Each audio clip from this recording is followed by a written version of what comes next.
안녕하세요. 네, 좀 전에 소개받은 서울대학교 수리과학부 천정희 교수입니다. 이렇게 에너지가 넘치고 흥미로운 업빛 디벨로퍼스 컨퍼런스에서 발표하게 돼서 영광입니다. 제가 오늘 말씀드릴 내용은 동형 암호와 개인정보 보호입니다.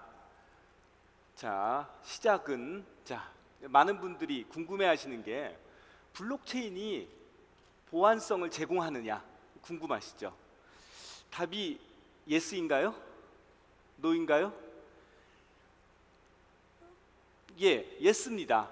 인테그리티에 대해서는 블록체인은 굉장히 좋은 무결성을 제공합니다. 하지만 시큐리티가 무결성만을 얘기하는 건 아닙니다. 시큐리티의 또 다른 측면은 프라이버시죠. 그럼 블록체인이 프라이버시를 제공하나요? 아닙니다. 사실은 어떤 면으로는 최악입니다. 블록체인은 프라이버시를 희생함으로써 인테그리티를 강화하는 플랫폼입니다. 즉 모든 데이터를 공개하기 때문에 오히려 데이터들의 무결성을 보장하는 거죠. 그래서 제가 오늘 말씀을 드릴 것은 저는 이제 블록체인에 대한 얘기들을 하지 않을 겁니다. 제가 오늘 말씀을 드린 거는 프라이버시를 보호하는 암호학적 기술이 무엇이냐라는 말씀을 드릴 거고요. 그런 기술들 중에 몇 가지들이 있는데 특히 동형암호라는 걸 소개하겠습니다. 동형암호, 호모모피 인크립션이 무엇이냐? 암호화된 상태에서 연산을 수행할 수 있는 암호입니다. 예를 들어 보죠. 그래서 보면 이제 한 분이 판을 들고 있죠. 1 더하기 2 이걸 계산하고 싶습니다. 이게 너무 어려워요. 그래서 클라우드 컴퓨팅을 이용을 해서 계산하고 싶어요. 그래서 클라우드한테 클라우드 보이시죠? 저 구름 모양. 물어보는데 내가 1 더하기 2를 계산하고 싶다는 걸 숨기고 싶어요. 그러면 1을 암호화합니다.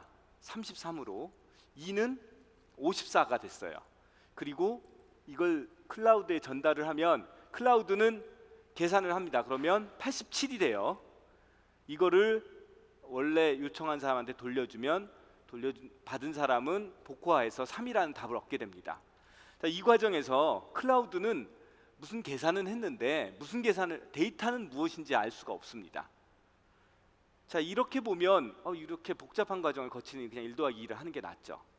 근데 이것이 1 더하기 2가 아니라 복잡한 계산, 요즘 들어서 머신러닝이라든지 딥 뉴럴 네트워크라든지 영상 인식이라든지 이런 게 되면 내가 계산하는 것보다 클라우드한테 맡기는 게 더 효율적일 경우가 많습니다. 그런 경우에 내 데이터를 보호하면서 질문을 할 수 있는 겁니다. 우리가 암호라는 단어를 굉장히 다양한 의미로 사용을 합니다. 아마 암호가 무엇이냐라고 일반 사람들한테 물으면 대부분 가장 많이 나오는 대답이 패스워드일 겁니다. 암호는 패스워드도 암호라고 번역이 됩니다. 그리고 굉장히 안전하지 않지만 살짝 비식별화를 해도 암호라고 부르기도 합니다. 암호 기술 입장에서 보면 이제 이렇게 크게 나눌 수가 있습니다. 세대 구분으로. 제일 먼저 패스워드라는 것을 암호라고 부르는데 조금 더 광의의 의미로는 어센티케이션이에요. 인증입니다. 또 이거는 이제 데이터를 랜덤한 수로 바꾸는 것은 아니에요. 데이터를 액세스할 수 있는 권한을 통제하는 것뿐입니다. 데이터는 그대로예요. 데이터를 어떤 난수로 바꾸는 과정은 암호화라고 부르고요.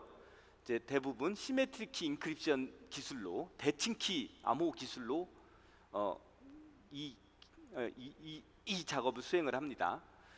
대칭키 암호 상당히 효율적이고 충분히 안전합니다. 퀀텀 컴퓨터가 나와도 안전성이 크게 지장받지 않아요. 키 사이즈만 조금 늘리면 됩니다. 근데 이제 퍼블릭 키 인크립션이라는 게 나와 있는데 이건 뭐냐면 데이터를 인크립트 할 수도 있지만 그게 아니라 키를 암호화하는 용도로 사용이 됩니다. 즉 대칭키 암호는 처음 만난 두 사람이 키를 서로 공유하고 있을 때 유용한 기술인데요. 만일 한 번도 만난 적이 없는 두 사람이 암호 통신을 이용하려면 키를 나누는 과정을 거쳐야 되고요. 그 과정을 지원하는 게 공개키 암호입니다. 그래서 이제 얘는 키 인크립션이라고 생각할 수 있고요. 제가 오늘 소개해드릴 동형 암호는 소위 키 프로텍팅 인크립션입니다. 원래 목적은 키를 아예 없애고 싶어요. 왜냐하면 암호화를 많이 시킨다고 해도 늘 해킹이 일어나고 있고 사실 세상은 전혀 더 안전해진 것 같지 않습니다. 왜 그러냐면 암호화의 맹점이 있어요. 뭐냐면 암호화를 시키면 안전하긴 한데 그 암호화를 풀 때는 꼭 비밀키가 필요하고 그 비밀키를 가져가면 이제는 암호화가 무용지물이 됩니다. 그래서 이제는 해커의 목적이 암호를 해독하는 게 아니라 비밀키를 취득하는 걸로 바뀌었습니다. 근데 우리가 데이터를 암호화된 상태에서 보관을 하고 있다가 그것을 연산을 하려면 풀어야 돼요. 그 과정에서 키가 메모리에 올라오고 유출되기 쉽게 됩니다. 그래서 이 키를 가능하면 적게 사용하고자 하는 게 동형 암호입니다. 언제 어떻게 하면 적게 사용해요? 사람이 데이터를 볼 때는 키가 필요합니다. 컴퓨터가 데이터를 볼 때는 키를 쓰지 않으려고 하는 겁니다. 자, 최근에 프라이버시 이슈가 많이 불거졌죠. 이제 옛날부터 미국에서는 히파라고 해서 의료 데이터나 헬스 데이터들을 보호하는 강력한 룰이 있었는데 최근에 이제 GDPR (General Data Protection Regulation이라고 해서 EU에서 개인정보 일반적인 개인정보 자체에 대해서도 굉장히 강한 법령을 제정을 했습니다. 대부분 아시겠지만 이 벌금이 굉장히 세요. 매출의 3%라고 했나요? 그 다음에 4천억 원 이 중에서 많은 쪽이라고 하던데요. 그래서 그 개인정보를 다루는데 굉장히 신중해질 수밖에 없습니다. 이제는 또 최근에 페이스북에서 페이스북이 가지고 있는 데이터를 활용을 했던 일들이 이제 문제가 돼서 신문에도 언론에도 여러 번 나왔고 지금도 문제가 진행 중입니다. 많은 데이터들이 페이스북에 공개가 돼 있었는데 이 데이터를 활용하는 것이 정말 문제인가? 이런 이제 퀘스천을 남겨주고 있죠.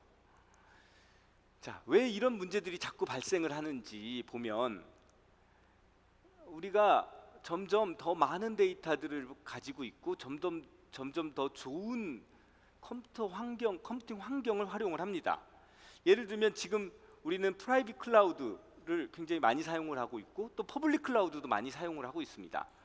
자, 제가 오늘 여기서 어떤 발표를 하는지 구글은 다 알고 있어요. 제가 오늘 일정을 구글 캘린더에다 적어놨거든요. 또 이메일에 보면 제가 발표 자료를 이메일로 전송을 합니다. 또 드랍박스에 저장을 해놓고 있고요. 물론 구글이 제 거를 굳이 보고 싶지는 않을 거예요.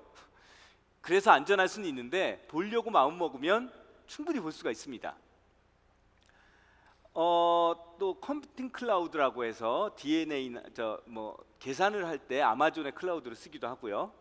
또 이제 이것들을 떠나서 직접 데이터를 적극적으로 활용하려는 산업들이 발달을 하고 있죠. 그래서 빅데이터 어널리틱스입니다. 이제 구글이나 페이스북도 개인 데이터들을 이제 본격적으로 사용을 하고 있고, 이제 그 파이낸셜, 메디컬, 텍스, 이런 세일즈 이런 자료들을 모아서 빅데이터로 가공하려는 산업들이 많이 생겨나고 있습니다.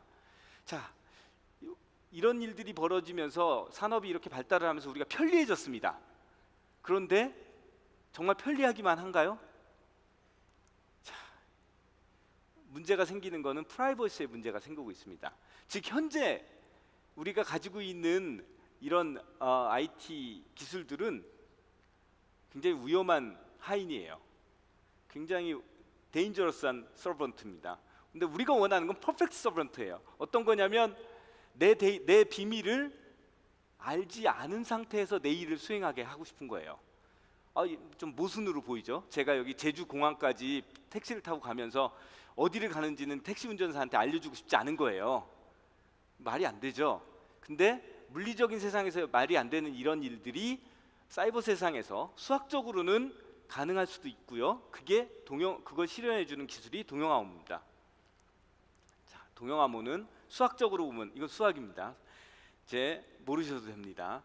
자, 맨 밑줄이 우리가 원하는 잡이에요. 뭐냐면 어떤 메시지가 있으면 함수를 취해서 FM이라는 걸 구하고 싶은데, 제 윗줄은 사람이 아니라 우리의 퍼펙트 서번트한테 요청을 하려고 하는 거예요. 뭐냐면 메시지를 암호화시켜서 준 다음에 그것을 그대로 복호하지 않고 FM이라는 거 얻게 하고 싶습니다. 자, 그림으로 한번 볼까요? 하얀 쪽은 사람들의 세상이고요, 파란 쪽은 뭐 AI의 세상, 컴퓨터의 세상이라고 보시죠. 요즘 AI가 사람들을 이기면 어떻게 되느냐라는 걱정도 많이 하죠. 사실 우리가 생각을 할 때 AI에 대응할 수 있는 가장 큰 무기는 AI한테 데이터를 주지 않는 겁니다. 주지 않으면 AI를 사용할 수 없죠. 어떻게 하느냐? 동영암으로 사용하는 거예요. 자, 저희가 하고 싶은 건 X를 이렇게 계산을 해서 FX를 가지고 싶습니다. 이 그림 한국에 계신 분들은 아시는 분도 계시죠? 이제 탐구 생활에 보면 초등학교 때 이런 그림이 나옵니다. 이게 함수입니다. 웃는 분의 비율이 5분의 1뿐이 안 되네요. 예, 훨씬 젊은 세상이군요. 예. 자, 이거를 사이버 월드에다가 줄 때는 X를 이제 파란 세상으로 가려면 암호화를 해야 됩니다. 그러면 이제 파랗게 됐어요. 얘는 읽을 수 없는 데이터고요. 이 읽을 수 없는 데이터를 여전히 컴퓨터는 연산을 할 수가 있습니다. 그리고 중요한 건 얘를 사람이 읽으려고 하면 복호화를 해야 되고, 복호화할 때는 비밀키가 있어야만 됩니다. 즉, 비밀키가 없으면 아무리 좋은 연산을 해도 알 수가 없는 거예요. 즉, 이 프레임에서 보면 비밀키만 인간이 보유하고 있고 컴퓨터한테는 비밀키를 주지 않으면 일을 충분히 시키고선도 데이터를 보호할 수 있는 겁니다. 자, 이제 이런 세상이 곧 오겠죠. 즉, 클라우드에 있는 데이터들 다 그냥 암호화하면 됩니다. 여기 빨간색으로 된 것이 암호화한 데이터들이에요. 문서든 영화든 엑셀 파일이든 그림이든 모두 암호화합니다. 또 개인 데이터에 있는 파일들도 다 암호화합니다. 그리고 제가 지시하는 작업들은 컴퓨터가 복호화하지 않고 계산을 수행을 합니다. 다만 이것들이 다 계산이 돼서 사람이 봐야 될 때는, 사람은 암호문을 보고 이해할 수가 없어요. 그때는 복호화를 해야 되는데요. 복호화 키는 개인 디바이스, 갤럭시 기어 같은 와치죠. 요즘 와치 같은 데에다가 저장을 하고 거기서 디크립트를 해줍니다. 이런 소규모 디바이스는 해킹하기가 훨씬 어렵고요, 안전하다고 볼 수가 있습니다. 자, 이게 이제 조만간 올 수 있는 건데, 이것의 문제가 무엇이냐라고 보겠습니다. 어떤 문제가 있을까요? 뭐 이렇게 좋은 기술이 있으면 쓰이면 되겠죠. 자, 좋은 면은 튜링 컴플리시라는 겁니다. 이 얘기는 컴퓨터가 하는 모든 연산을 암호화된 상태에서 수행할 수가 있어요. 그렇게 되면 데이터들은 다 암호화돼서 저장되고 있고 키는 컴퓨터에 있지 않기 때문에 해커가 데이터를 훔쳐가는 것이 완전 봉쇄가 될 수 있습니다. 좋은 면이죠. 또 다양한 응용에 쓰일 수 있습니다. 뭐 통계 분석뿐만 아니라 검색이라든지 심지어 머신러닝 등도 암호화된 상태에서 암호를 풀지 않고 수행을 할 수 있습니다. 항상 이렇게 좋은 일이 있을 때에는 뭔가 숨겨진 것들이 있죠. 이제 논문을 보실 때 주의하셔야 될 것들이 그겁니다. 학자들이 논문을 쓸 때 항상 나쁜 얘기는 좀 작게 쓰거든요. 어려운 얘기로. 나쁜 얘기가 아래에 있습니다. 나쁜 얘기는 뭐냐면 효율성이 떨어진다는 거예요. 얼마나 떨어지느냐? 처음 동영암호가 나왔을 때 한 비트를 암호화하면 100만 비트가 됐어요. 100만 배를 어떻게 감당을 하죠? 근데 이것이 빠르게 발전을 합니다. 그래서 현재는 40에서 100, 1000배의 익스펜션 레이트가 있어요. 여전히 너무 무겁죠? 근데 이게 아까 어떤 그 프라이버시가 중요한 어플리케이션에서 사용이 된다 그러면 감당할 만한 수준이 되고, 또 한편 만일 이제 특별한 옵티마이제이션들을 하면 훨씬 더 현실적인 속도를 가질 수가 있습니다. 이제 뒤에 사례를 조금 보여드릴 겁니다. 자, 그러니까 현재 최신 기술로 자, 이 최신 기술을 찾아보시려고 그러면 작년에 쓰여진 책 보면 뭐 안 됩니다. 왜? 올해 나온 컨퍼런스에 있는 논문을 보셔야만 이 결과들을 들을 수 있어요. 너무 빨리 발전하는 분야이기 때문에 위키피디아나 어떤 텍스트북이나 서베이 페이퍼를 가지면 이미 틀린 결과들을, 이미 현재 결과는 다른 것들을 보실 수밖에 없습니다. 이거는 이제 요번에 유로크립트 논문을 보시면 될 겁니다. 자, 제가 오늘 지금까지 이제 그 개념에 대한 설명을 드렸는데, 제가 그래도 수학과에 몸담고 있는데 수학이 한 장은 나와야겠죠. 한 페이지만 하겠습니다. 괜찮은가요? 자, 수학입니다. 이거는 이게 때로는 수학적으로 설명하는 게 정확하고 오히려 이해가 쉬울 수 있어요. 자, 이거는 대칭키 스킴입니다. 그러니까 암호화랑 복호화랑 동일한 대칭키 암호예요. 잘 보시면 퍼블키라고 했지만 얘는 암호화할 때 시크릿키가 필요합니다. 자, 비밀키는 뭐냐면 큰 소수 하나예요. 2000비트라고 1000비트 소수 하나예요. 공개키는 P의 배수 하나예요. 암호화가 생각보다 쉬운데요. 메시지는 1000비트짜리 메시지가 하나 있으면 여기다가 그 비밀키로 가지고 있는 P의 배수를 하나 더합니다. 임의의 배수입니다. 자, 이러면 안전해 보이죠? 실제로 안전합니다. P의 배수로 가려버리면 M을 찾을 수 없어요. 복호화는 P로 나눈 나머지를 구하면 돼요. 여기 모드라고 쓴 게 P로 나눈 나머지를 구한다는 수학 기호입니다. 암복호화 다 쉽죠? 쉽습니다. 근데 이것이 가지고 있는 장점은 소위 동형성질, 호모모픽 프로퍼티를 가지고 있습니다. 즉 뭐냐면 메시지를 암호문 두 개를 더하면 M1의 암호문과 M2의 암호문을 더하면 M1 더하기 M2의 암호문이 돼요. 자, 수식을 따라가 보시면 M1에다가 P의 배수, M2에 대해 P의 배수를 더한 거는 M1 더하기 M2에다 P의 배수 더한 거랑 똑같죠? 심지어 곱하기를 해도 이런 성질이 성립을 합니다. 그리고 더하기랑 곱하기에 대해서만 성립을 하면 아까처럼 튜링 컴플리트, 모든 연산에 대해서 이거를 진행할 수 있습니다. 매우 훌륭하죠? 이게 1978년에 나온 스킴입니다. 굉장히 효율적이에요. 다 좋은데 사소한 문제가 하나 있는데 안전하지가 않습니다. 그런데 현재 나온 스킴도 사실은 아이디어가 크게 다르지 않아요. 자, 왜 안전하지 않느냐면 우리가 평문과 암호문 한 쌍만 알고 있으면 P를 알 수 있어요. 즉 평문은 세 번째 줄을 보시면 평문은 M이고 암호문은 인크립트 오브 M이에요. 두 개를 알면 두 개의 차이가 P의 배수예요. 쉽게 P를 알 수 있어요. 평문과 암호문 한 쌍을 얻을 수 있나요? 사실 얻을 수 있습니다. 암호문은 늘 널려 있는 거고 평문은 짐작을 하면 됩니다. 즉 예를 들면 이메일을 암호화했다. 그럼 첫 번째 나온 글이 뭐겠습니까? 보통 디어예요. 맨 마지막에는 정희로 끝나겠죠. 저 같으면 게싱을 하면 깨집니다. 그래서 동형암호 이걸 안전하게 하기 위한 방법은 의외로 쉬운데 메시지를 게싱을 할 수 없도록 메시지의 일부를 컴퓨터가 만든 랜덤 수로 대체하는 게 사실은 아이디어입니다. 그러면 그 컴퓨터가 만든 랜덤한 수, 여기선 2라고 그림에 표시되어 있는데 그걸 알기 전까지는 안전해요. 그리고 이것은 이제 수학적인 분석을 통해서 NP 컴플리트 문제까지 리듀스가 된다는 것들이 연구가 돼 있습니다.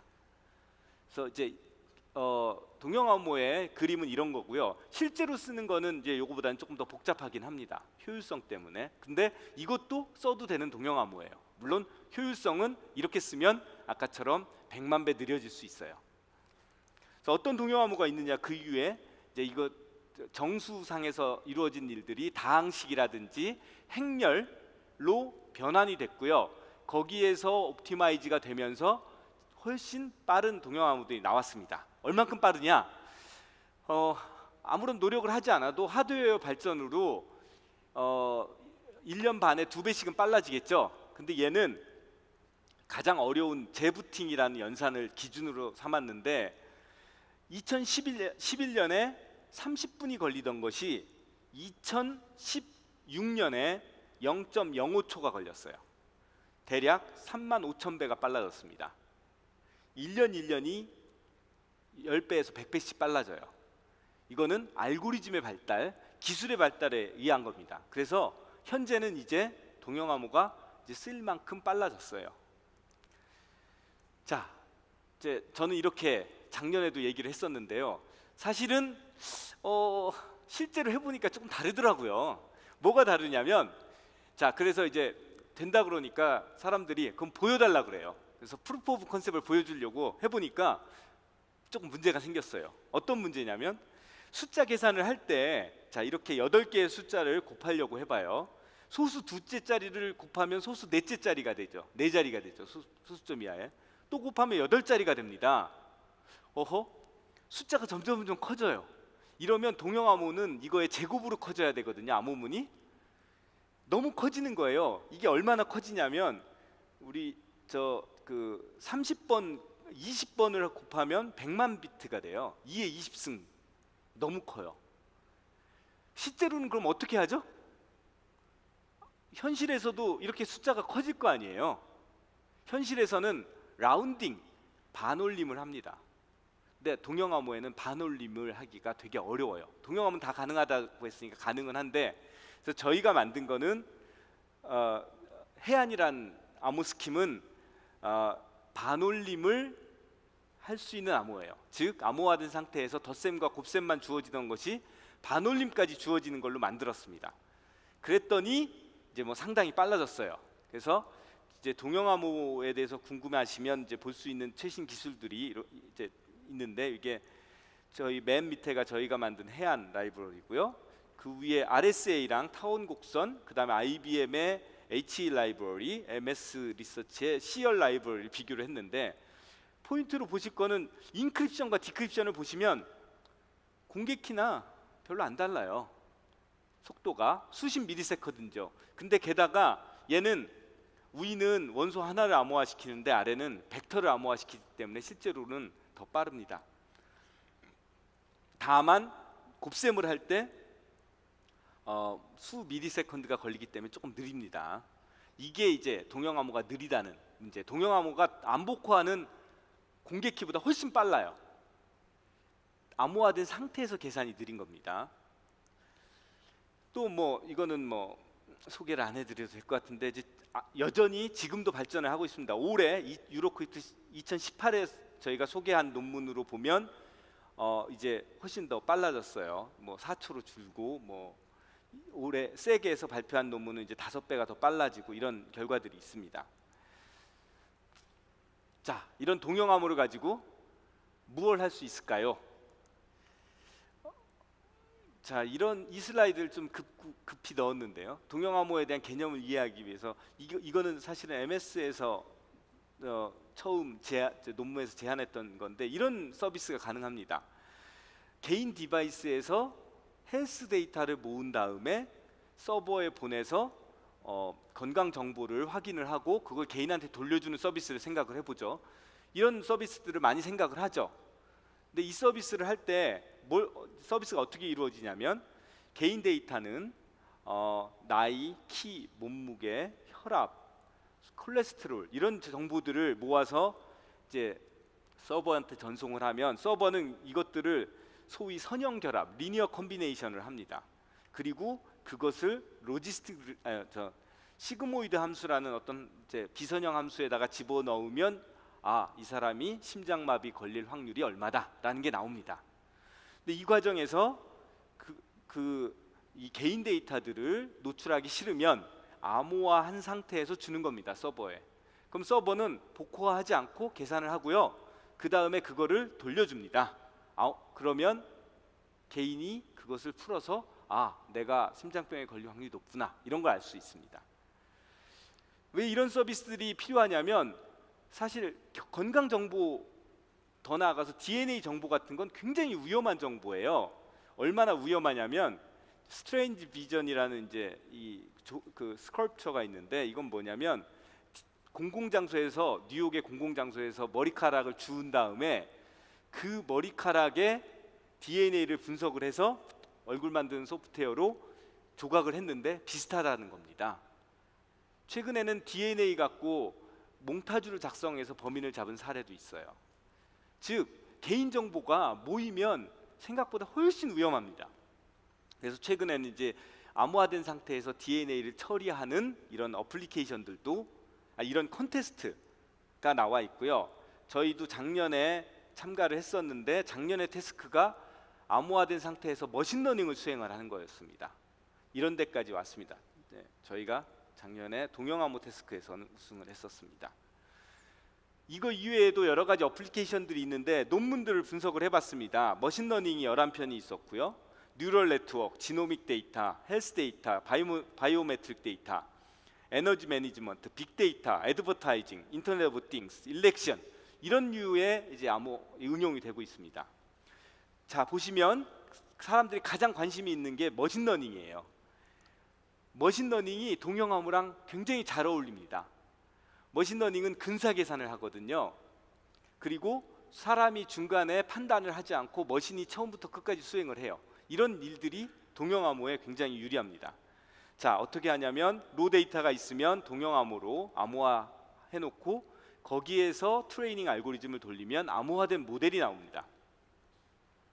그 모델에 개인 데이터를 넣으면 값이 나오는 거예요. 자, 머신러닝 너무 느리지 않을까요? 느립니다. 제가 소개를 했는데 근데 사실은 또 쓸만해요. 저희가 작년에 아이데시에서 소개했던 내용은 그 1400개의 데이터로 피처가 19개, 굉장히 스몰 모델이죠. 이랬을 때 수시간이 걸렸는데 이제 논문을 보시면 이제는 수십만 데이터까지 하루 안에 해결을 할 수 있습니다. 자, 이런 것들을 관심 있으면 표준화 워크숍에 가보셔도 되는데요. 올해는 MIT에서 열렸는데 2회가 3회는 다음 달에 토론토에서 열릴 예정입니다. 여기에 보시면 동영암호 라이브러리들도 소개가 되어 있고 API와 시큐리티 문서들도 있습니다. 자, 제가 이제까지 동영암호를 설명을 드렸는데 이제 동영암호에 대해서 약간의 오해들이 있는 것 같아서 FAQ를 또 조금 준비를 했습니다. 자, 첫 번째 질문이 사람들이 가장 묻는 질문이 두 개의 데이터를 암호화된 상태에서 비교를 할 수 있느냐 질문이 옵니다. 할 수 있나요? 아까 컴퓨터가 하는 일은 다 할 수 있다니까 할 수 있습니다. 근데 답이 암호화돼서 나와요. 할 수 있는데 근데 왜냐하면 비교를 해서 속에 있는 것이 어느 게 크다는 거 아는 것도 정보거든요.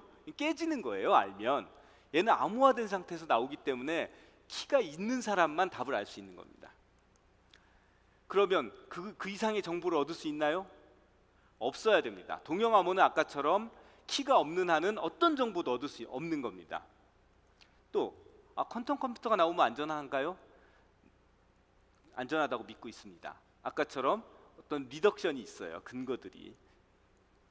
그러니까 P와 NP가 컬랩스하면 물론 뭐 할 수 없죠. 자, 이피션시에 대한 질문이 더 많을 텐데요. 자, 동영암호 임플리멘트 할 수 있을까요? 아까 보셨죠, 그림. 구현하실 수 있겠어요? 아마 여기 계신 분들 중에 대부분 하실 수 있을 것 같아요.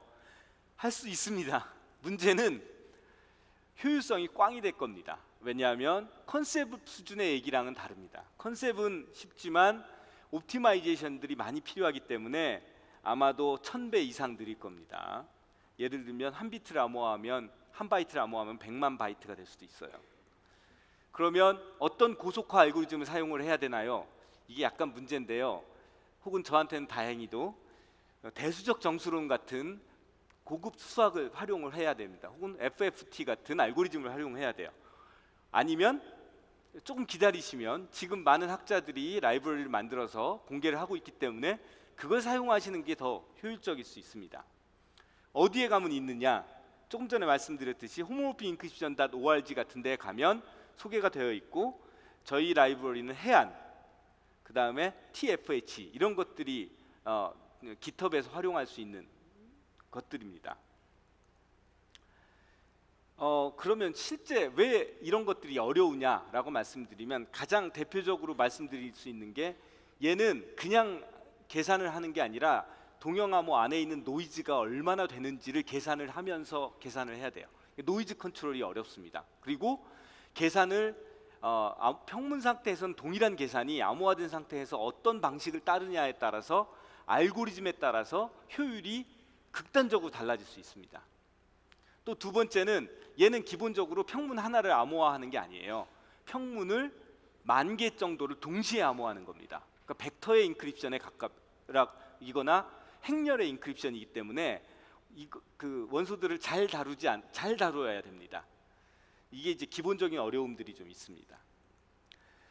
자, 그 데이터를 모으는 데는 프라이버시랑 이제 어베일러빌리티가 있는데, 자, 동영암호 이외에 프라이버시를 보조하는 툴이 무엇이 있나요? 몇 가지 있습니다. 비식별화, 재식별 가능성이 있습니다. 디퍼런셜 프라이버시, 얘는 사실은 통계용으로 개발된 거기 때문에 개별 데이터에 대한 데이터는 없고요. 또 재사용을 하려면 노이즈를 재설계를 해야 됩니다. 시큐어 멀티파티 컴퓨테이션, 이놈이 가장 강력한 경쟁자예요. 굉장히 좋습니다. 근데 얘는 리유저블 하지 않기 때문에 블록체인에서는 동영암호가 훨씬 유리할 겁니다. 동영암호는 재사용이 가능합니다. 자, 그럼 프라이버시 프리저빙 블록체인이 있나요? 제가 알기로는 없습니다. 그래서 만들고 있습니다. 이상입니다. 네, 귀에 쏙쏙 들어오는 강연 감사합니다. 강연 너무 잘해주셔서 많은 질문들이 들어왔지만 시간 관계상 한 가지만 질문을 보고 넘어가도록 하겠습니다. 네, 첫 번째 질문 보여주십시오. 네, 근사 동형 암호를 사용하면 프라이버시는 지킬 수 있지만 해커는 사용자의 비밀키 취득을 하려고 시도를 할 텐데 해커의 위협으로부터 개인의 사용성을 해치지 않고 비밀키를 더 안전하게 관리하는 방법이 있을까요? 완전한 방법은 없습니다. 어쨌든 비밀키라는 게 존재하기 때문에. 근데 안전한 방법들은, 그러니까 일단 두 단계로 생각을 하면, 1단계로 동형암호를 쓰면 컴퓨터가 키를 보유할 필요가 없이 사람이 액세스할 때만 키를 쓰기 때문에 아주 작은 디바이스에 가지고 있어서 키의 사용이 적기 때문에 안전하다가 하나고, 그 키도 시크릿 쉐어링이라든지 포워드 시크릿이라든지 여러 가지 암호학적 기법으로 조금 더 안전하게 보호할 수 있습니다. 네, 감사합니다. 좋은 말씀해 주신 천정희 교수님에게 다시 한번 큰 박수 부탁드립니다. 감사합니다.